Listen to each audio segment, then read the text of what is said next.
Salut à tous, très heureux de vous retrouver pour la seconde partie de cette FAQ du quart de la saison. Madiane est toujours avec moi. Comment ça va, Madiane? Eh ben, ça va très bien, mieux que l'OM en tout cas. C'est la meilleure chose à dire. Mieux que l'OM.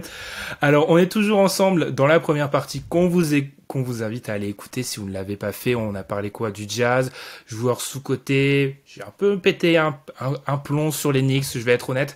Et on va discuter cette fois-ci. On a encore plein de choses, un peu de hors-terrain, un peu de philosophie NBA. Enfin, il y a pas mal de choses, encore une fois, à discuter. Comme d'habitude, on vous invite à nous suivre sur Twitter, surtout à nous suivre sur les plateformes où vous écoutez le podcast, si c'est Apple Podcast 5 étoiles, et puis surtout à nous suivre sur YouTube, à nous écouter sur YouTube. Bref, à investir dans le placement, comme un peu dans les bitcoins. Investissez dans le Dunk Hebdo sur YouTube. Nous, on va marquer une petite pause, et puis on se retrouve dans quelques secondes, et on va partir du côté. Alors d'habitude, c'est le nord. C'est le Canada, mais cette fois-ci, ils sont dans le sud des États-Unis. Donc on va partir du côté de Tampa Bay pour parler un peu des Raptors. Question sur les Raptors de Gabin le rookie. Salut l'équipe, est-ce que vous pensez que les Raptors doivent trader Laurie pour un pivot défensif? Si oui, quel pivot?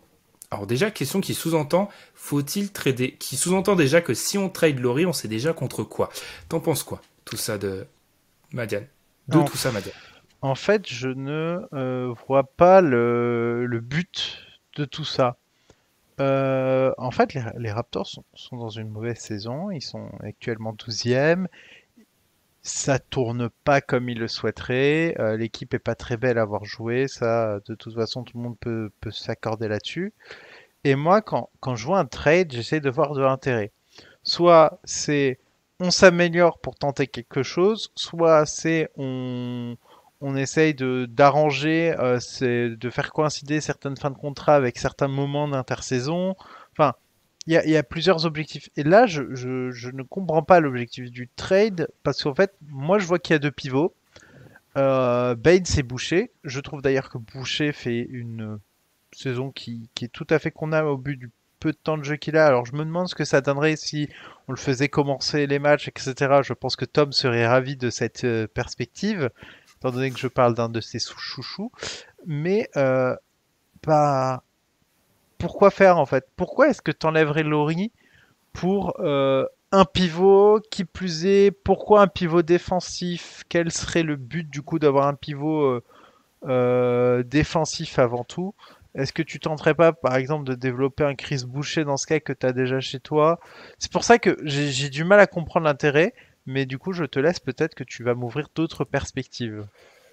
Alors moi, je te l'ai dit, c'est une des questions, je pense qu'on est le moins d'accord. Moi, j'ai déjà, je pense, l'idée un peu, pas de service rendu, c'est pas un soldat, hein, mais pour moi, il y a peut-être l'idée déjà que le cycle de Kyle Lowry, il est terminé et que tous les membres de ce cycle-là, que ça soit, on a vu Ibaka, Gasol, etc., sont partis. C'est là, on l'a dit, il y a cette perspective peut-être d'une fin d'ère Masai Ujiri. Il faut pas oublier que le general manager aussi Bobby Webster est aussi en fin de contrat. Donc en fait, je pense qu'il y a une symbolique aussi à se dire, on le trade peut-être pour un contender, pour une grosse équipe, pour un prétendant, en se disant, voilà, pour service rendu, c'était un joueur qui a passé la trentaine, là où Siakam, Van Vliet, Anunoby, Powell ont tous entre 23 et 27. Donc en fait, c'est pas du tout le même endroit enfin la même phase de carrière. Il y a peut-être cette idée-là. C'est aussi se dire qu'on a investi je pense qu'il y a aussi toujours cette volonté qui est prenante, je pense, chez tous les fans NBA et même chez nous, je pense, c'est de se dire je perds jamais un joueur contre rien parce que c'est pas sûr que Kyle Lowry reste, je pense, la saison prochaine. Je pense pas qu'il soit enclin à, à continuer dans une équipe où les perspectives sont peut-être pas celles de jouer les premiers rôles. Après, c'est vrai que Chris Boucher fait des bonnes choses, mais Chris Boucher, son contrat est déjà plus garanti la saison prochaine. Alors certes, tu peux le garder. Ensuite, il faudra commencer à le payer en fait si t'en fais ton pivot titulaire. Et je pense quand même qu'il y a très peu de volume en fait de jeu. Alors il est très intéressant, mais je comprends l'idée du pivot défensif, je comprends l'idée de trader Laurie. Seul problème, à chaque fois, un trade, il faut deux parties. Contender sans gros meneur, pour moi, il y a que les Clippers, mais je vois pas pourquoi ils iraient chercher Laurie. Pour moi, il y a une piste, la piste la plus crédible, c'est pas un contender, c'est le Magic, parce que Cole Anthony reste un rookie, Markel Fultz s'est blessé. Pour une fin de saison où tu peux essayer d'accrocher les playoffs, pourquoi pas. Euh, Ça pourrait coller. À la place, tu pourrais récupérer quelque chose peut-être des tours de draft, mais surtout Mo Bamba, qui, je pense, Toronto pourrait essayer de le relancer, parce que c'est un joueur qui a joué 13 minutes cette saison et totalement perdu. Enfin, bref, faudrait le relancer, qui s'est fait dépasser par Ken Birch, que Tom apprécie aussi. Donc, je pense que ça se défend, en fait. Pour moi, c'est vraiment marquer la fin du cycle. Ça se défend vraiment. T'as payé Van Vliet pour être ton meneur titulaire. Il te sert plus vraiment à grand chose, Laurie. J'ai lu ça partout, hein. C'est le Raptor le plus important de leur histoire, selon eux.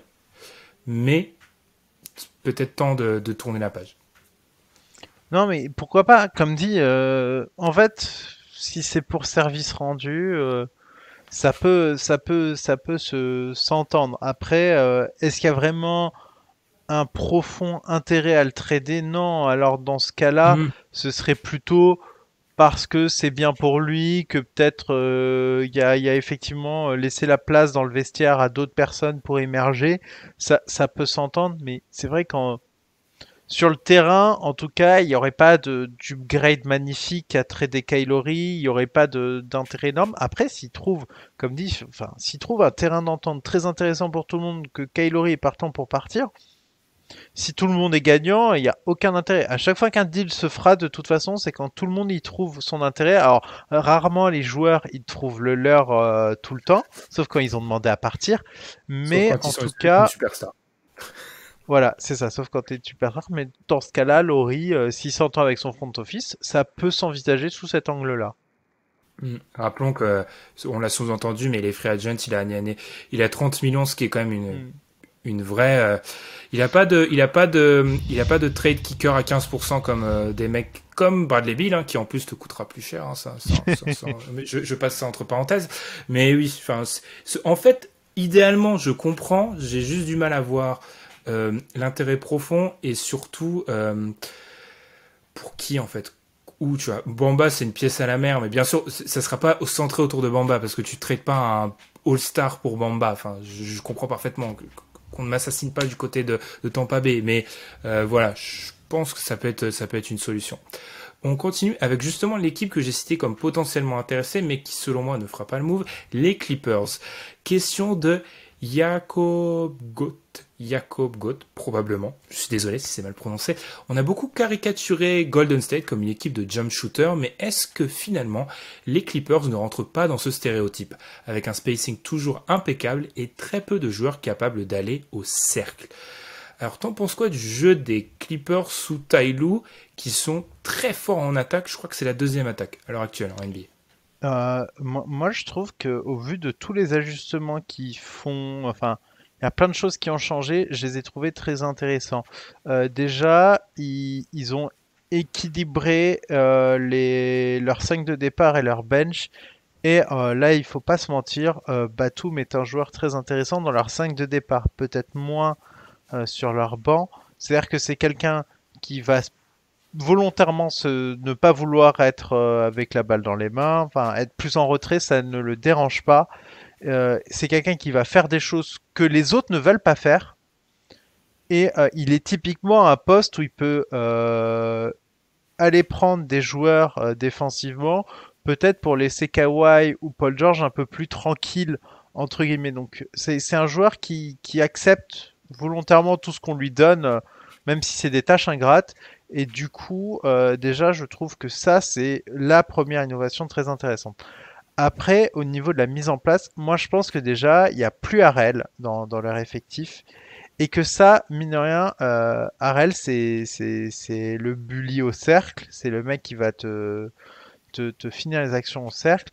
Et forcément, le fait qu'il soit pas là cette saison fait que t'as cette sensation-là. Après, moi, j'ai pas l'impression spécialement que c'est une équipe qui n'ira pas au cercle en permanence. Je pense que justement, ils s'accordent des accès au cercle plus faciles parce que ce sont des menaces extérieures très présentes en permanence. Donc, j'ai pas l'impression que ce soit une caricature. J'ai l'impression qu'en fait, ils sont dangereux en extérieur. Du coup, on les ouvre pas à l'extérieur. Donc, ils ont des choses plus faciles à l'intérieur. Mais c'est vrai qu'ils ne martèlent pas dessus. Moi, j'ai plutôt cette sensation-là en les regardant. Moi, j'ai vraiment l'impression qu'en fait, Lou, il a mis. Et j'ai vu pas mal de déclats d'un peu. Beaucoup de joueurs des Clippers qui ont dit qu'en fait, c'est simple, mais drive and kick, en fait. Drive and kick Mm. tout le temps. On voit Les Clippers, au niveau des tirs au panier, ils sont 27e en NBA. C'est une équipe qui tire très peu au panier. En termes de quantité, hein, 27e en NBA, 26,4%. Oui, je corrige juste un truc. Je vois beaucoup, je mets en garde nos auditeurs. Dans ce genre de cas, il faut toujours utiliser les pourcentages. Je vois qu'il y a souvent, je lis parfois des tweets où on utilise le nombre de Oui. shoots bruts, sauf qu'en fait, c'est pas du tout crédible vu que certaines attaques prennent plus de shoots que d'autres. Bref. Donc en fait, ils sont à 26% de leurs tirs pris au cercle. La moyenne NBA, c'est un tiers en gros. Donc ils sont un peu en dessous. Le truc, c'est qu'ils sont premiers en réussite en fait. Ils sont à Oui. 70% au cercle. Ils mettent tout au cercle. Donc en fait, pour moi, c'est assez simple. Ils représentent une telle menace au cercle qu'ils drive and kick constamment. Et ils ont l'avantage d'avoir, rien que dans leur 5 de départ, ils ont que des mecs qui peuvent passer la balle. Ibaka, Batum, Beverley, George. Ils peuvent tous faire l'extra pass, Kawhi, bien sûr. Même sur leur banc, ils ont des mecs qui peuvent faire cet extra pass. Donc c'est surprenant peut-être le niveau actuel. Parce qu'on parle d'une équipe qui a 45% en catch and shoot à 3 points, tu vois, c'est des trucs totalement irréels. Utah est deuxième, ils sont à 41 et quelques, enfin il y a 3 points d'écart, c'est n'importe quoi. Et ils sont à l'heure actuelle sur les bases de la 3e saison de l'histoire au pourcentage à 3 points. Donc, c'est-à-dire qu'ils mettent tout. Mais est-ce que c'est vraiment surprenant quand tu donnes des 3 points ouverts, parce que c'est l'équipe qui a le plus de 3 points ouverts, à Paul George, à Kawhi Leonard, à Luke Kennard, à Batum, certes Batum qui est, je pense, peut-être un peu en sur-régime, mais ça à voir. Non, en fait. Donc, oui, pour répondre à la question, c'est une équipe de jump shooter, mais en fait, vu qu'il y a une telle menace à l'intérieur, ça marchera, en fait. Enfin, moi, clairement, hein, si les Clippers continuent à être comme ça en attaque, je suis pas loin de les mettre au même niveau que les Lakers. Tu peux pas arrêter cette équipe, et en défense, pour l'instant, ils sont pas bons en rating, c'est tout simplement parce qu'ils sont pas investis. Tu sais parfaitement que quand t'as George Leonard, ce 5-là peut faire très mal en défense. Ouais, c'est marrant parce qu'en fait, j'ai l'impression d'être dans l'œuf ou la poule. Moi, j'ai l'impression qu'ils sont une telle menace extérieure qu'elles arrivent à prendre des points faciles dans la peinture et qui prennent du coup très peu mais avec beaucoup d'efficacité. Et toi, tu prends le truc à l'envers en disant ils sont tellement efficaces dans la peinture qu'on les laisse pas y aller et du coup on leur laisse les shoots extérieurs, ce qui fait qu'ils sont moins à l'extérieur. Et moi j'ai l'impression que les deux raisonnements ont l'air de se tenir. Bah, en Euh, fait, moi, je me dis que je veux pas défendre mon beefsteak, mais parce qu'en fait, ils ont peu de pull-up. Ils ont peu de pull-up shooter, en fait. Donc, hmm. ça expliquerait pourquoi si t'es dangereux, ça se mettrait en, j'avais lu un article sur ça où, en fait, c'est l'équipe où il y a la plus grosse différence au tir entre les catch and shoot et les pull-up, en fait. Où genre, catch and shoot, ils sont, pull-up, ils sont solides, catch and shoot, ils sont incandescents. Et en fait, je pense que ça s'explique comme ça, en fait. Je pense pas que je pense vraiment que ils écartent tellement le terrain, tellement de terrain, ça se voit dans les actions, ils trouvent l'extra passe, ils sanctionnent. Après, peut-être que oui, c'est sûr que quand t'alignes Ibaka, Batum, Beverley, George Leonard, concrètement, il y a personne que tu dois laisser tout seul à 3 points, donc c'est compliqué. Ouais, mais moi, ce qui serait intéressant du coup, parce que cette discussion me donne envie de faire quelque chose, je vais regarder ce que ça donne contre des fortes défenses à l'intérieur. Il faut que je fasse ça. Je pense que c'est quelque chose qui peut être intéressant. Regardez comment cette équipe se comporte face à des gens comme Utah qui vont aller te surcharger l'intérieur et te laisser plus volontairement des tirs. À voir. Moi, en fait, enfin, par rapport à Utah, parce que on a parlé de Utah dans la première partie, par rapport à Utah, moi, je suis juste terrifié qu'en fait, Utah est incapable d'attaquer cette défense, en fait. Enfin, ils switchent Ah, partout, ah ils oui, peuvent oui, pas les ça. attaquer. Ah, ça c'est autre chose. Après, moi Oh, je dis toujours oui. que si t'as un fort arrière et il y a moyen de jouer sur Beverley potentiellement et que c'est toujours peut-être une faille à exploiter. C'est triste de dire ça. Les gens vont me dire mais Ouais, quoi, Beverley c'est Beverly, un je bon trouve, défenseur. joueur sous-coté, on aurait pu parler des plus détestés, on a parlé des sous-cotés en première partie. Beverly reste un joueur solide, enfin, ça va, enfin, C'est un joueur solide, mais si tu dois attaquer quelqu'un, je pense quand t'es Utah, je je crois que avec ton alternance à l'extérieur, c'est plutôt Beverley que tu dois aller chercher. hum, bien sûr. Après, encore une fois, ils mettent une défense en switch bref, on ne revient pas sur le débat Utah, mais moi, ces Clippers-là m'impressionnent. Et pour vraiment revenir à la question, c'est une équipe de jump shooter, mais s'ils restent comme ça, ils sont trop dangereux. La question, c'est de savoir est-ce que c'est réel ce qu'on voit en ce moment. Parce que si c'est vraiment réel, ils sont terrifiants. Hein. Parce que prendre une équipe avec ce potentiel défensif qui met du 41% à 3 points, bonne chance. Vraiment bonne chance. On va enchaîner. Alors là, on n'est pas dans les mêmes pourcentages à 3 points. Est-ce qu'on envoie les Wizards en Pro B? Plus sérieusement, est-ce qu'on peut maintenant affirmer que Westbrook n'est pas compatible avec un autre fort joueur? Ça commence à faire pas mal d'échecs là. C'est une question de le book hack. Silence, j'enchaîne. Ça peut paraître dur, mais Westbrook a-t-il encore le niveau d'un bon meneur titulaire? On a souvent vanté sa capacité à élever le niveau plancher d'une équipe. Or, j'ai l'impression qu'un Curry de 33 ans élève plus le niveau plancher de son équipe que Prime Westbrook. C'est une question de Marcel Patulacci. J'espère qu'encore une fois, je le prononce très bien. En gros, là, c'est le moment Westbrook. C'est l'instant Westbrook et l'instant Westbrook. Pour résumer ces deux questions intéressantes, est-ce qu'il est compatible avec quelqu'un et est-ce que c'est encore un bon meneur titulaire? Bonne chance. En fait, c'est moi la sensation que j'ai autour de Westbrook. On me dit oui, mais est-ce que Westbrook Prime, par exemple, moi en fait mon souci c'est que ce n'est pas Westbrook Prime et que j'ai la sensation qu'en fait Westbrook Prime est passé un petit moment déjà et qu'il n'est pas là et qu'à partir de là, bah malheureusement il faut que Russell Westbrook baisse son usage pour avoir peut-être la suractivité, mais sur un plus court intervalle de temps. C'est un joueur suractif sur un terrain, mais le problème, c'est que il ne peut plus, je pense, rester à 30% d'usage comme il l'est actuellement, parce qu'il y a maintenant trop de déchets dans ce qu'il fait. En fait, il y a souvent une façon de mal concevoir ce que sont des joueurs comme Doncic, Harden, Westbrook, quand ils sont au sommet de leur usage, mettre autant de... En fait, de dire, il met 30 points par match, 10 rebonds, 10 passes, mais c'est facile, t'as vu comment il a la balle.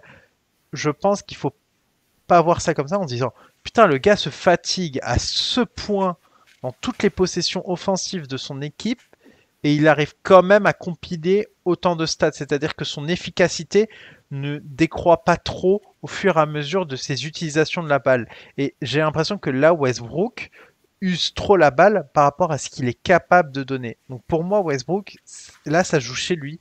C'est qu'il faut qu'il comprenne que peut-être que son temps est passé, qu'il a 32 ans, qu'un tel jeu physique et surtout tant de saisons à faire ça, ben, c'est peut-être beaucoup et qu'il faut qu'il peut-être descende à peut-être 20%, mais 20% avec beaucoup plus d'efficacité et d'énergie. Comment il peut se renouveler, Madiane, pour prolonger ton raisonnement? Comment il peut se renouveler, Russell Westbrook?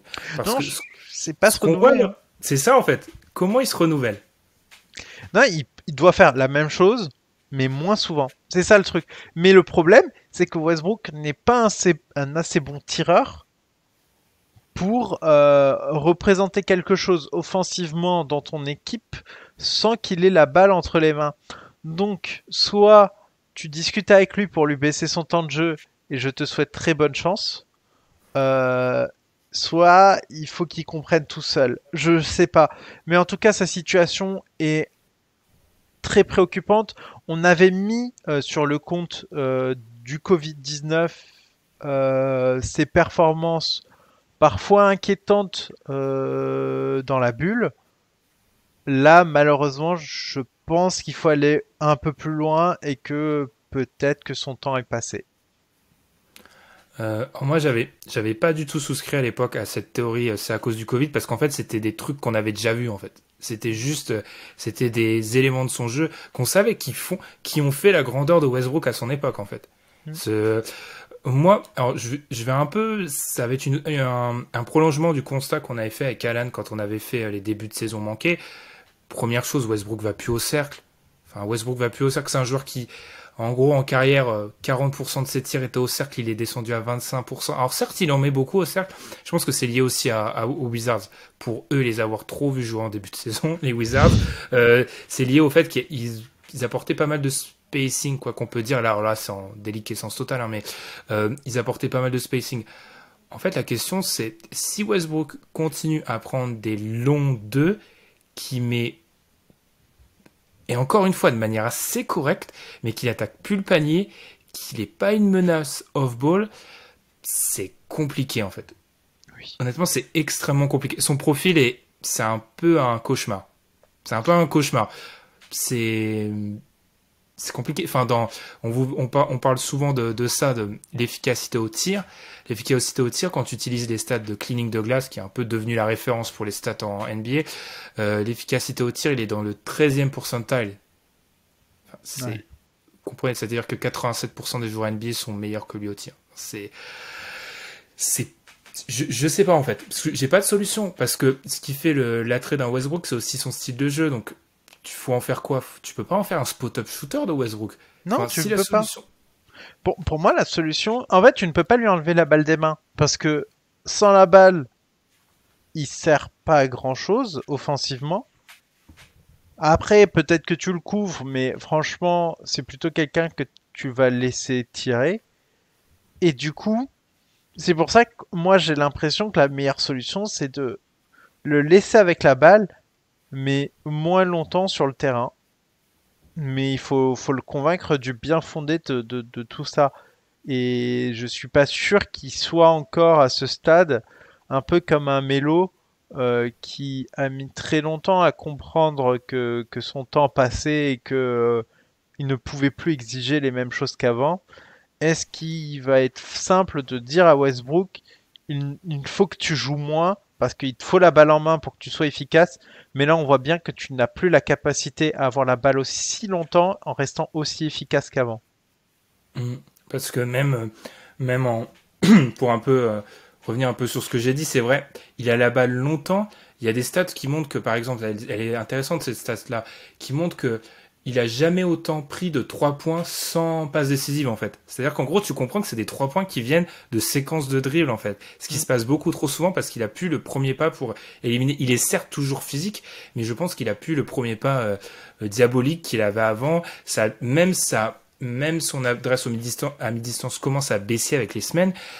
Pour répondre à la question, alors par rapport à celle de l'association des stars, je pense qu'il faut se méfier parce qu'en fait, c'est des trucs qu'on a dit à pas mal de joueurs et c'est toujours compliqué à mettre en place parce qu'en fait, tout simplement, il y a des fois où c'est des styles qui matchent pas. Je pense qu'en vrai, Paul George, il a jamais rien dit de mauvais sur un Russell Westbrook et en Mais, l'occurrence, je pense que leur style allait bien ensemble. enfin, Paul George avant sa blessure à l'épaule est top 3 au MVP, hein. Mmh. Enfin, ça, tu peux pas La retirer saison à Paul Westbrook Rock. ça. Tu peux pas Ouais. lui retirer.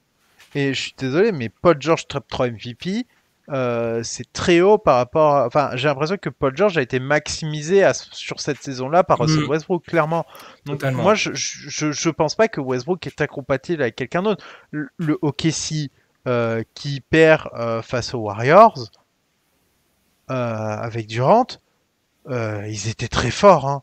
C'était Mmh. incroyable. Ils étaient tellement forts. Ils doivent pas la perdre, cette série-là. Ils sont très, très, très, très forts, hein. C'est peut-être ce Russell Westbrook là, oui, celui de 2021. Oui, il est incompatible avec, mais il Oui. faudrait quoi? Il est pas compatible. C'est parce qu'il est plus très bon, Russell Westbrook. Non, mais C'est il est pas plus bon. Russell Westbrook qu'on a vu il y a 3 ans, en fait, c'est pour ça. C'est pas Prime Westbrook. À partir du moment où c'est pas Prime Westbrook, qu'est-ce que tu veux dire? Évidemment que un joueur pas dans son prime est pas compatible avec une autre superstar, oui, parce qu'il apporte de la valeur négative à l'équipe. Mais il Et serait pas puis, compatible tout seul, hein. ça, c'est un truc qu'on avait dit depuis longtemps sur la capacité à se renouveler et à vieillir, pardon, d'un mec comme Westbrook, elle sera jamais égale, comme c'est dit dans la question, à celle d'un Curry, qui en fait, de par son shoot et de par son jeu, et on dit, pour ceux qui sont sur YouTube, une nouvelle fois après la première partie, bonjour à Ja Morant, le chat de Madiane, c'était sûr que Westbrook allait vieillir, ça va être plus difficile. Après, en fait, moi, ce que j'ai du mal avec Westbrook, c'est alors déjà, j'ai du mal qu'il y ait aucune analyse centriste, c'est-à-dire qu'on est tout le temps dans les extrêmes des deux côtés. Ouais. Et en fait, j'ai du mal vu ce qui se passe actuellement, qu'on essaye de réécrire ce qui s'est passé avant. Or, c'est pas vrai, quoi. Westbrook n'est plus un très bon joueur de basket, mais on va pas réécrire ce qu'il a fait depuis son arrivée dans la ligue, sous prétexte qu'à 33 ans, après plusieurs saisons au top, il est plus très bon, quoi. Mais c'est du cherry picking, c'est-à-dire que je pense que Westbrook a toujours été mauvais pour les stars autour de lui, et du coup, dès que j'ai l'occasion de trouver une Totalement. info alors que c'est pas du tout le bon diagnostic, c'est juste qu'il est plus bon comme avant. Mais à partir de là, je peux pas lui reprocher.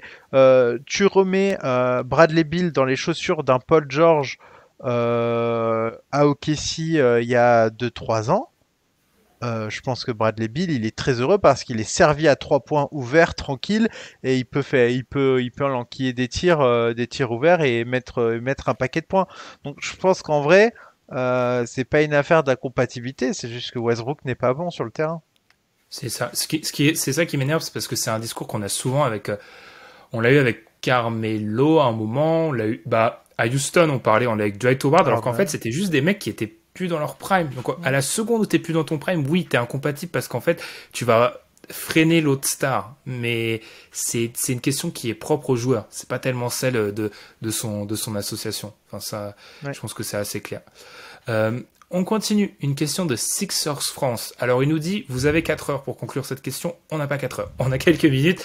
Depth over talent ou talent over depth. Donc, en gros, depth. J'ai toujours du mal avec ce PTH. Hein. Très compliqué, ça. Alors, profondeur ou talent, talent ou profondeur. Alors, moi, j'ai répondu en une phrase. Talent, on est en NBA. Talent. Oui, clairement. Talent. Et je vais aller plus loin que ça, c'est que avoir une rotation à 10 en finale NBA ne te sert à rien quand LeBron James peut avoir joué, par exemple, sur certains matchs de finale 46 minutes. Ça te sert à rien d'être profond. LeBron James, Hmm. il a fait des matchs de finale à 46 minutes, dans le plus grand des calmes. Ouais, non, mais Et bon, après, prendre LeBron comme exemple reste non, mais toujours c'est un un truc. exemple, mais c'est Oui, pour ouais, je vois. symboliser ce truc-là. C'est-à-dire que Ouais. les stars joueront plus et joueront très longtemps et le plus longtemps possible. Et à partir de là, bah, désolé, mais ta profondeur te sert en saison régulière.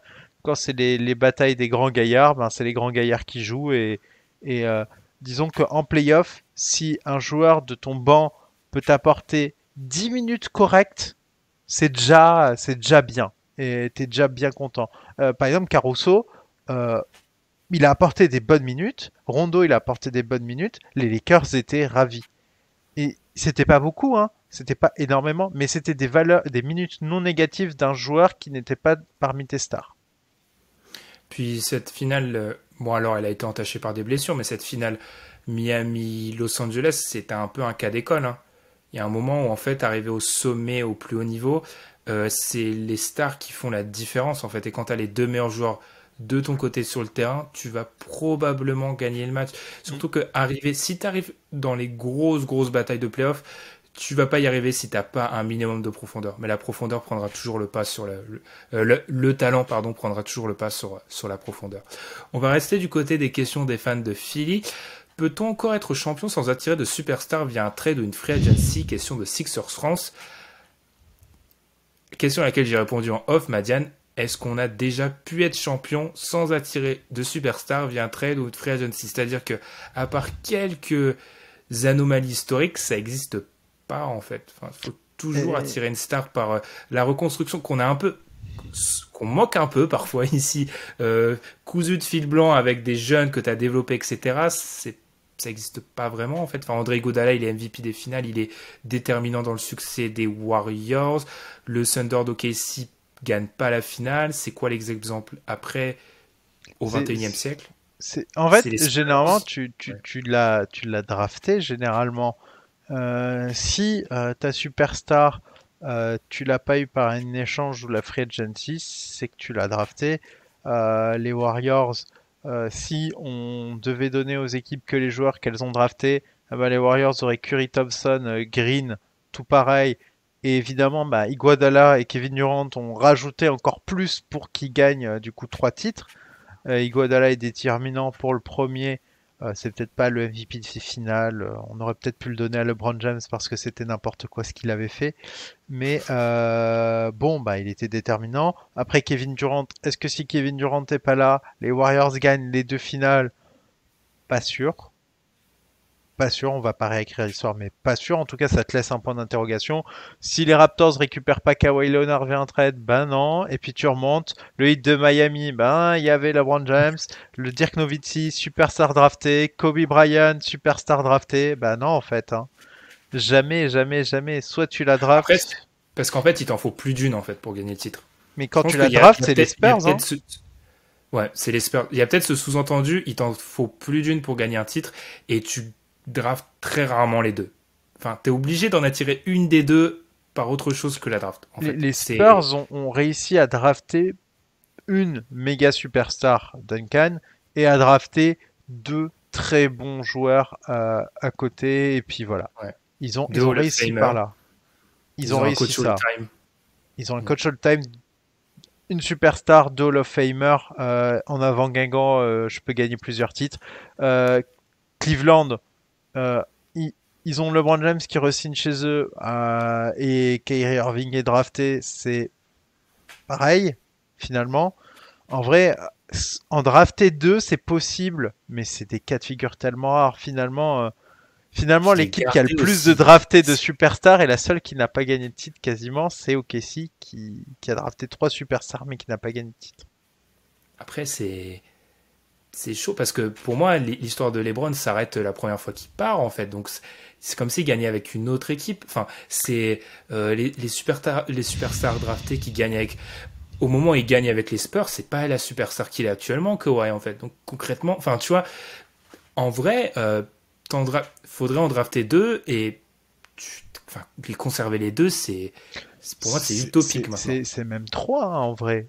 À deux, faut que ce soit LeBron James l'autre superstar et pour que ce soit LeBron James l'autre superstar, tu peux te lever de bonne heure. En soi, les Spurs, ils ont trois joueurs de grande qualité. OKC qui ne gagne même pas en a drafté trois. Ils n'étaient pas à ce niveau-là à cette époque-là, mais ils en draftent trois. C'est Les ça la nuance, c'est Warriors qu'en fait au de moment où 2015, ils Harden en ont part, trois aussi. Hein. ouais, mais au moment où Harden part, c'est pas Oui, le c'est ce que je dis, il MVP. n'est pas au niveau, hein. Mais Ouais. n'empêche, pour moi, ça commence à partir de 3. Et puis avant, la ligue était un peu différente, j'ai l'impression. Si on commence à partir Statique. près 2010, ça va être un peu différent. J'ai l'impression que aujourd'hui, tu as besoin d'être un poil plus armé qu'avant. Par exemple, est-ce que les Mavericks de 2006, par exemple, qui peuvent gagner, euh, bon, ils ont Dirk qui est très très très très fort et ils peuvent être en position de gagner. Bon, ils gagnent pas, mais là, à la limite, ça aurait pu constituer une exception et encore, c'est compliqué. En vrai, si t'en draftes plusieurs, pourquoi pas, mais en vrai, généralement, t'en draftes une ou tu récupères tout via trade ou free agency. De toute façon, si c'est une vraie superstar qui est le cursus honorum de la superstar qui va arriver top 5 NBA, c'est qu'au bout de 2-3 ans, elle est déjà totalement générationnelle. Donc, par mécaniquement, elle t'amène en dehors des choix où tu peux en drafter une deuxième, c'est-à-dire en haut. Enfin, c'est mécanique. Enfin, techniquement, ça doit se passer comme ça. Hein, ok, s'il a prouvé en fait. Ils sont très. Alors, ils ont eu 3 choix, mais en fait, c'est juste un talent incroyable, une chance aussi. Enfin, bref, ils ont eu ça, mais. Enfin, en fait, non, mais je pense que la NBA, le mouvement des joueurs s'est accéléré, donc non, on peut plus l'être, mais on n'a jamais trop pu l'être, en fait. Enfin, faut le voir comme ça. Quels ajustements peuvent faire les Nets pour équilibrer leur équipe? Trader Irving est-il utopiste? Je pense que oui. Alors ça, je pense que oui. Trader Irving, c'est utopiste à l'heure actuelle, compte tenu de son contrat, de son arrivée récente aussi, de sa situation peut-être en dehors du basket où il y a pas mal de choses qui ont été dites, donc oui, c'est un peu difficile. Ajustement à l'heure actuelle, je pense que l'équipe est un peu trop. Pas encore assez mûre en fait. On n'a pas encore assez vu de choses. Alors on a appris qu'Iman Shumpert allait arriver. Idéalement, il leur faudra un pivot défensif. On va voir. Honnêtement, j'étais très sceptique par rapport aux Nets. J'ai vu sur quelques séquences le potentiel nucléaire de cette équipe. Je me suis dit, ok. Mais je pense qu'il n'est pas encore le temps d'équilibrer. Enfin, ils vont continuer à jouer déséquilibré et on pourra voir après parce que là, ils ont soit des role players, soit leur superstar. Il n'y a rien entre qui pourrait intéresser quelqu'un. Mm. Tout à fait. Et je pense que Malheureusement, la blessure de Mr. Dinwiddie ne fait pas du bien parce que Hmm, ça aurait pu être quelque chose que tu pourrais changer contre un mec qui n'a pas besoin du ballon pour vivre. En fait, je pense que ce qu'il leur faut, c'est des joueurs forts, mais qui s'en foutent d'avoir le ballon. Maintenant, c'est bon. Enfin, là, ils ont trop de joueurs qui ont besoin du ballon. Ils en ont trois et trois monstres avec le ballon. Maintenant, faut des joueurs bon défensivement, caractéristique numéro un et malheureusement, parce que ce n'est ni la première caractéristique d'Arden, ni la première caractéristique d'Irving, ni ce que tu peux demander à un Durant en ce moment. Je pense que Durant, s'il est pas négatif, c'est déjà bien. Et si on peut revoir le Durant des Warriors, c'est beau, mais c'est un vœu pieux, quoi. Et je suis pas sûr qu'on l'aura. Donc je pense qu'il te faut des joueurs très bons défensivement et qui n'ont pas besoin du ballon et qui ne sont pas négatifs en attaque. Et ça, autant dire qu'il y a pas mal de gens qui sont en train de les rechercher.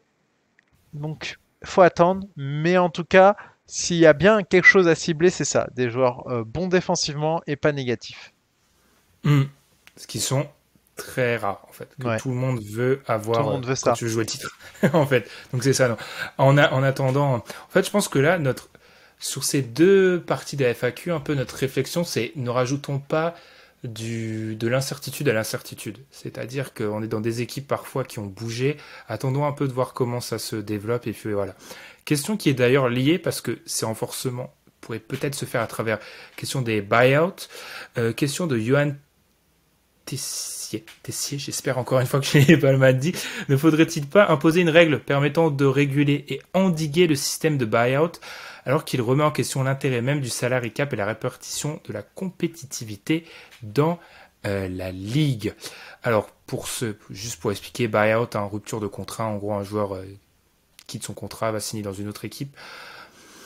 Je pense pas que ça, vraiment que ça transforme la carte NBA, les buyouts. Ça peut être, oui, ça peut être des additions intéressantes pour un contender ou un autre, mais j'ai pas l'impression, je sais pas si tu partages ça, Madiane, j'ai pas l'impression que ça change fondamentalement, fondamentalement le destin d'une saison NBA, un buyout. Oui, on a pu en voir qui était intéressant. Ces derniers temps, c'est un peu moins caricatural, mais pour moi, ça remet pas en cause tout le système. Non, je suis d'accord. Et par rapport à ça, le buyout, enfin, il y a plein de joueurs que tu peux signer au minimum qui sont pas en mode buyout et qui sont intéressants et pas négatifs. Mais pourquoi tu les signes au minimum? C'est souvent, ben, par exemple, le poste de pivot. Moi, je pense toujours que quand tu es contender, euh, il y a des pivots au minimum qui feront, ou pas très cher, qui feront pas mieux le boulot qu'un pivot que tu signes plus cher, mais la différence entre ce qu'il faut payer entre un bon et un moins bon pivot de salaire ne se justifie pas dans la quête d'un titre. Et du coup, tu peux trouver des très bons joueurs. Moi, je pense que cette question, c'est notamment, je pense que c'est un des cas récents de buyout, c'est peut-être le cas de Batum qui a dû interroger Johan. Ben, en vrai, Batum, c'est inespéré ce qu'il apporte aux Clippers. En soi, la Clairement. valeur de Batum au moment de son buyout, c'est pas ça, hein. Batum, c'est, on va voir ce que ça donne. Il sort d'une saison calamiteuse. La seule fois où il joue, c'est quand c'est à Paris, hein. Le reste de la saison, Hornets, il touchait plus rien. C'est incroyable ce que ça donne et c'est très très bien. Mais les Clippers n'attendaient pas autant. Et si d'autres franchises auraient su à l'avance que ça allait être cette valeur-là, t'inquiète pas que la concurrence aurait été très très forte et que peut-être les Mhm. Hornets n'auraient pas fait de buyout et dans ce cas, ça aurait pu finir en trade cette affaire. Quoique vu son contrat, plus difficilement, mais bon. En tout cas, Beaucoup. en tout Mhm. cas, quoi qu'il arrive, je pense que le buyout, c'est souvent des joueurs dont les équipes n'ont pas besoin, qui sont sortis d'un contexte parfois difficile, d'une équipe un peu mauvaise, et bah, des contenders les récupèrent, mais c'est c'est un peu le recyclage. Tu peux tomber sur la bonne pioche. Moi, j'ai vu Cleveland récupérer plein de joueurs en buyout. Les joueurs ne Deron voyaient. Williams. Bah, Ah non, ils n'étaient pas en buyout, Deron Williams. Ils c'est revenaient peut-être de. un trade. Enfin, c'était. Ouais. Enfin bref, Derrick Rose, il s'est fait balancer au travers de buyout. Il y avait plein de choses comme ça. Des fois, c'est des joueurs qui n'apportent strictement rien. Donc c'est un peu, ça peut C'est apporter, un ça peu n'apporte pas. fantasmé, ouais. c'est un peu fantasmé, je Ouais, pense, la réalité de leur rapport. il y a des gens qui pensent que ouais, regardez cette vieille superstar avec un énorme contrat et buyout, faut se précipiter dessus. Mais pas forcément, hein. Le joueur peut être finalement pas avec une grande valeur pour l'équipe qui va l'accueillir et finalement ne servir à rien en playoff parce que s'il est buyout, c'est pas pour rien. Donc non, j'ai pas l'impression que c'est moins mauvais, enfin que c'est pire qu'avant. Surtout qu'avant, moi je trouvais que l'amnistie dans ces cas-là était un truc bien plus horrible au niveau déséquilibrage. Je donne un exemple. Les Lakers n'ont pas pu faire tout ce qu'ils peuvent, enfin tout ce qu'ils voulaient sur les free agency passés, notamment parce qu'ils se traînent le salaire de Lou Holding qu'ils payent encore. Si on était encore à l'époque de l'amnesty clause, ils auraient été capables de trade Lou Holding à une autre équipe qui se serait lavé du salaire de Lou Holding. C'est par exemple comme ça que Baron Davis de mémoire avait été dégagé. C'est comme ça que Gilbert Arenas avait été notamment dégagé des comptes. Le contrat de Gilbert Arenas est l'un des pires de l'histoire de la NBA, clairement. Et du coup, par rapport à ça, je trouvais ça pire que le système actuel parce que là, quand tu buy out, en plus, tu es obligé d'étaler le salaire. Donc, il est sur les comptes. Là, je pense que les Lakers exploiteraient bien les 5 millions de Lou Holding. Je pense que la question était plus dans le sens des équipes qui vont récupérer le joueur après. Ouais, oui, mais Genre, j'ai je- préféré voir le ouais, ouais. système avant aussi. Ouais, pour les équipes qui récupèrent, honnêtement, encore une fois, je pense que c'est fantasmé. Je me rappelle, Tom, il avait écrit un article sur le site, notre site qui est indisponible à l'heure actuelle, vous inquiétez pas, ça va revenir, qui avait écrit un article, je crois, sur, en gros, je pense qu'il est toujours d'actualité sur le fait qu'on fantasmait vraiment cette réalité des buyouts, et en fait, il change pas une réalité, en fait. Je crois pas que j'adore Nicolas Batum. En plus, les vrais le savent, j'adore Batum. C'est un joueur que j'adore. Je pense pas qu'il va décider de la bataille de Los Angeles à lui tout seul. Je pense vraiment pas. Et honnêtement, le salary cap, je dis ça parce qu'il y a un article qui m'a marqué cette semaine, alors, l'article est pas bon, hein, mais le titre à accrocheur, c'est est-ce que le salary cap est un mythe? Et c'est par rapport à la NFL, le Super Bowl, c'est le week-end prochain. Et il y a sur le salary cap NFL qui peut être, c'est un article du New York Times et le salary cap NFL peut être vraiment modelé à des niveaux qui n'existent même pas en NBA où parfois c'est un peu rigolo et tu te dis à quoi sert le salary cap en NBA, c'est pareil en fait. Enfin, théoriquement, dans l'idéal de la mise en place du salary cap, ça devrait être impossible que les Nets font ce qu'ils font à l'heure actuelle. Ils devraient pas être en capacité d'avoir 3 top 15 NBA. Ils le sont. Donc je pense qu'il y a d'autres réformes à faire à l'heure actuelle si on veut vraiment conserver l'idéal du salary cap que peut-être les buyouts, qui sont, je pense, juste un mini problème à l'heure actuelle. Autre question. Est-ce que l'absence de tête d'affiche chez les rookies hors ball ne renforce pas l'impression qu'ils ont du mal à s'adapter? Alors, selon toi, t'en as pensé quoi de l'adaptation des jeunes joueurs, Madiane? Eh ben, justement, cette question est très intéressante et je pense qu'on n'a pas assez de recul sur ce qui se passe actuellement en dehors de la NBA. Enfin, l'impact de ce qui se passe actuellement en dehors de la NBA sur la NBA. Les rookies actuels n'ont pas joué depuis très longtemps au sein de leur franchise universitaire. Elles ont été obligées de s'entraîner toutes seules par moment. Certains n'ont parfois pas pu s'entraîner dans de bonnes conditions parce que tout le monde n'est pas forcément apte à avoir son centre d'entraînement personnel, surtout quand on est un universitaire avec peu de ressources. Bon, c'est pas tous, hein, le haut de la draft n'est pas dans ces conditions, mais faut aussi considérer ces affaires-là pour ce qui peut-être est venu du second tour aussi. En tout cas, ils n'ont pas joué, pas de Summer League. On arrive, allez, prends ton maillot, c'est parti, tu joues avec les grands. Et il y a eu quoi, 2 matchs d'avant-saison? Trois? Ouais, c'est ça. Mm. Ben oui, c'est compliqué, mais en même temps, ils n'ont pas eu le sas de décompression qu'ils auraient dû avoir.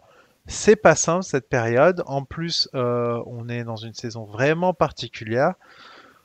Moi, ce que je peux dire, c'est que j'ai eu des très bonnes surprises, comme Wiseman aux Warriors. C'est une très agréable surprise. Je suis ravi pour lui. Après que les rookies ne donnent pas la plénitude de ce qu'on imaginait sur eux. Maintenant, on est du coup 31 janvier.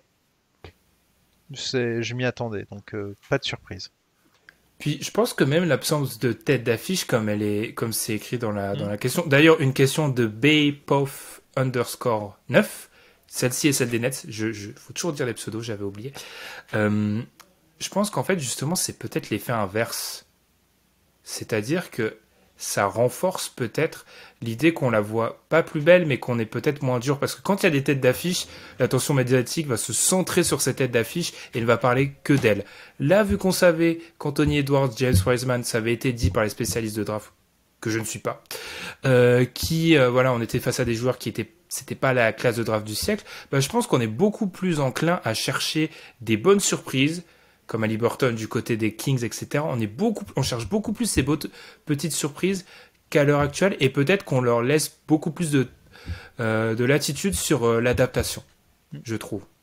Donc, honnêtement, je pense pas. Je pense pas que l'absence de tête d'affiche renforce cette impression parce que globalement, je pense pas qu'il n'y a pas d'accident industriel pour l'instant, enfin pas plus que les autres années. Et je pense on est bienveillant vis-à-vis de cette classe de draft. Oui, et moi, pareil, je ne suis pas un grand spécialiste, je ne les ai pas vus jouer beaucoup avant qu'ils viennent justement dans la grande ligue, mais ce qui était dit, c'est que c'était une draft de role-player essentiellement, que potentiellement il y avait pas mal de joueurs qui allaient faire carrière, mais que pas beaucoup ne brilleraient de mille éclats. Franchement, de ce que je vois sur le terrain, ça a l'air très cohérent avec ce que j'ai vu. C'est que je vois des joueurs qui effectivement ont l'air d'être utiles, peuvent apporter des choses, etc. de manière encore très perfectible. Il y a peut-être une star ou deux, comme dit, il y a des drafts un peu comme ça. Moi, je pense par exemple à la draft de Giannis et de Rudy Gobert. Il me semble que c'est bien la même. Si je fais Ouais, une connerie, 2013. Hmm. c'est ma faute, mais normalement c'est bon. Et il me semble qu'on a mis du temps, par exemple, à voir qu'il y avait un monstre comme Giannis qui avait été drafté dedans et qui avait un aussi bon défenseur que Rudy Gobert et un joueur aussi impactant aussi dedans. Donc, il faut aussi laisser du temps. Si ça se trouve, on va voir un mec qui a été drafté en 15 exploser. On va faire waouh, mais qu'est-ce que c'est que ce délire? Donc voilà, laissons du temps. Ils ont eu du mal pour l'instant. Moi, je trouve que, au vu de ce qu'on a annoncé, on n'a pas de déception ultime sur cette draft. Après, je pense vraiment la question, c'était vraiment sur le Mm. euh, est-ce que en fait, l'impact du manque de tête d'affiche, je pense vraiment qu'il est positif. Ouais. Je pense Mm. vraiment qu'il est positif parce que pour avoir vu comment on juge les classes de draft, dès qu'il y a des têtes d'affiche, on ne parle que des têtes d'affiche et elles vont totalement influencer la façon dont elle va être traitée médiatiquement cette draft. Donc peut-être que c'est une bonne nouvelle. Et enfin, la dernière qui est, je pense, qui était la meilleure question pour conclure. Euh, la saison, comme elle est actuellement, a-t-elle un sens? Certaines équipes ayant dû jouer des matchs avec la moitié de leur roster absent, parfois même avec plusieurs membres du 5 de départ, une question de Régis. San, est-ce que la saison actuelle a un sens, Madiane? Moi, je pense qu'il est important de jouer. Quoi qu'il arrive, moi je trouve ça bien que la NBA réussisse sans bulle à faire tenir. On a eu un moment de grande peur où on a eu l'impression que ça commençait à craquer de toutes parts avec pas mal d'annulations. Là, ça a l'air de tenir. Je trouve que ça a un sens d'essayer parce que je pense que c'est la NBA est un divertissement et il faut pas oublier qu'il y a des gens qui bah du coup sont chez eux comme je le suis actuellement depuis bien longtemps et qui ne sortent pas beaucoup. Et ne serait-ce que de pouvoir se poser devant un match NBA, c'est quelque chose de bien. De pas avoir ce manque-là, c'est quelque chose de bien pour les fans NBA à travers le monde. Donc rien que pour ça, moi je trouve que la saison a un sens. Évidemment, c'est pas idéal. Évidemment, des matchs annulés, il y en a plein. C'est n'importe quoi. Je pense que les joueurs de Fantasy League doivent s'arracher les cheveux en ce moment. Néanmoins, c'est bien qu'ils essayent. Et puis non, quand même, on arrive à voir des choses, à voir des tendances, des conclusions. Par contre, je pense qu'avant la mi-saison, on ne pourra jamais tirer vraiment de tendances claires sur beaucoup d'équipes. Forcément, parce que la saison l'impose. Ouais, c'est pour ça, moi je suis assez mesuré sur cette question, j'ai envie de dire oui et non. Alors oui, il y a des choses, il y a des gros matchs très intéressants, le Boston Lakers du week-end dernier, au moment où vous nous écoutez, parce que effectivement, on n'a pas du tout enregistré les deux parties à la suite. Bien sûr que non. Euh, Celui-là était super intéressant. Il y a des vraies rencontres à chaque fois, de l'intérêt. Après, je rejoins peut-être ce que veut sous-entendre notre auditeur Régis San, c'est que à l'heure où on enregistre, les Wizards ont 14 matchs joués, les Nets en ont 21. Il y a je sais même pas comment tu peux faire le calendrier sur la deuxième partie de la saison pour garder ce truc qui m'énerve d'habitude, mais cette idée d'équité, je sais même pas comment tu peux vraiment la conserver. Je suis plus réservé que toi sur la capacité de la NBA à bien avoir géré ça parce que, en gros, à cause des protocoles qui sont ce qu'ils sont, hein, on voit bien que c'est extrêmement compliqué. En fait, on n'est pas dans un là, la NBA se mord la queue parce qu'en fait, on n'est pas dans un système au football américain. Les matchs sont beaucoup trop rapprochés. Il y a trop de brassage pour qu'en fait tu puisses contrôler parfois. Donc, je sais pas. En fait, je suis bien sûr égoïstement, oui. C'est intéressant de voir les joueurs jouer. Après, quand tu écoutes certaines interviews, ils te disent vraiment le protocole est lourd, etc. à suivre. Enfin, bref. Je sais pas, je suis hyper Oui. partagé en fait. J'arrive à me mettre dedans, mais il y a une part de moi qui me dit t'es un gros égoïste. Bref, je sais pas. Moi, Je suis assez mesuré. moi, c'est du coup, moi, pour prolonger ça, c'était que j'ai bien vu que côté NBA, j'ai vu quelques articles passer là-dessus, ils se posaient la question de à quel moment il sera acceptable de vacciner les joueurs NBA. Oui, C'est une ça c'est vraie, la vraie question. Ça. non, mais ça, c'est une vraie question qu'ils se posent, mais vraiment, c'est-à-dire que actuellement, enfin, en vrai, si tu fais vacciner tous les joueurs NBA contre le coronavirus, sachant que c'est pas des joueurs à risque et qu'il y a des gens qui en ont besoin, euh, c'est quelque chose que tu ne peux pas faire. Néanmoins, euh, il y a un moment où la question se pose pour eux. Alors, dans un premier temps, ils ont temporisé. Il y a eu des articles à ce sujet en disant, voilà, Adam Silver a dit qu'il ne voulait pas justement faire ça. Mais je pense que la question va revenir malheureusement parce que l'enjeu économique de pouvoir faire tourner cette saison est tellement important que ils vont y revenir. Donc, potentiellement, il y a peut-être cette voie de sortie qui permettra d'être un peu plus tranquille vis-à-vis des joueurs NBA. Ça c'est venu dans un second temps, hein, si je peux me permettre. Mm. C'est devenu parce qu'il y a quand même eu un premier temps, il y a eu 3-4 jours lunaires, où on a quand même sous-entendu l'idée que les joueurs NBA pourraient servir d'exemple en prenant le vaccin. Ouais. Ce qui est quand même, en termes d'audace, là, on est quand même là-bas. Hein. On est quand même très, très, très, très haut, j'ai trouvé à ce moment-là. Donc ouais, je suis assez d'accord. Il y a cette idée qui clairement est dans l'idée d'Adam Silver parce Mm. que on entend parler du vaccin dans l'actualité NBA toutes les semaines. C'est-à-dire que clairement il y a cette idée-là et on voit les vitesses de vaccination aux États-Unis. La question se posera peut-être un jour. Après, je sais pas en fait. Enfin, je suis très.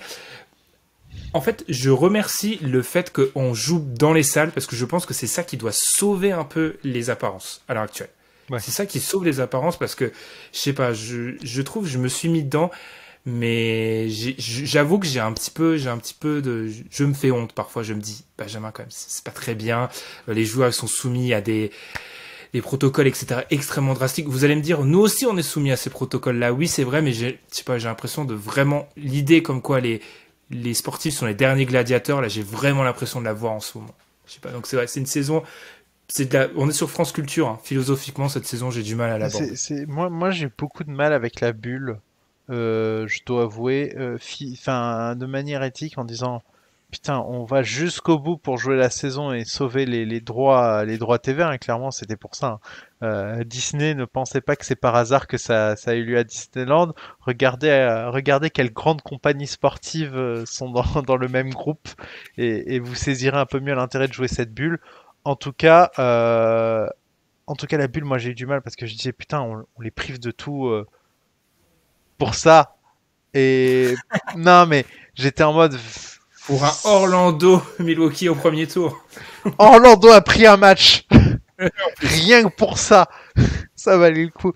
Non, plus sérieusement, c'est toujours compliqué, mais je pense que de toute façon, la ligue va forcément de plus en plus se poser la question parce que côté États-Unis, ça a l'air quand même d'être plutôt sérieux niveau campagne de vaccination. Ils ont l'air d'y arriver assez vite, donc prioriser les joueurs NBA à un moment. Est-ce que ce sera acceptable dans l'opinion publique? Dans l'opinion publique française, je pense que ça choquerait plus. Par exemple, si on vaccinait tous les joueurs de Ligue 1, je pense que ça passerait pas. Dans celle américaine, je pense qu'il y a plus moyen que ça passe et du coup, ça pourrait arriver assez vite pour un peu plus normaliser cette saison. Mm. Après, à voir si tu fais pas ça au niveau. On n'est pas du tout des experts de santé. Si tu fais ça, si t'attends, les playoffs doivent commencer. Ah, pour les playoffs, là, t'as un souci, hein. Tu peux pas te permettre ça. C'est chaud, hein. En vrai, honnêtement, alors c'est un ordinateur qui le fait, mais mettre en place la suite du calendrier, parce qu'on le rappelle, hein, on n'a qu'une moitié du calendrier pour Mm. l'instant, ça doit être un vrai casse-tête. Et là, félicitations NBA. Enfin voilà, vous avez pu entendre nos réflexions sur la saison NBA. Non, je trouve juste que le parfum, il est bizarre. Genre, c'est quel match? Ouais, le Boston Lakers. La fin de match, je devais être plus emballé que ça. Parce que la fin de match, elle est vraiment énorme. Et je sais pas, avec un public. Non, enfin, le match en lui-même, pas la fin de match. Le match en lui-même est vraiment énorme. Je devrais être plus emballé par ça. Mm. Enfin, je sais pas. Enfin, bref. Sur ce, on va conclure ce mini-marathon, cette FAQ en 2 questions qui nous aura pris presque 2 heures, hein, au total.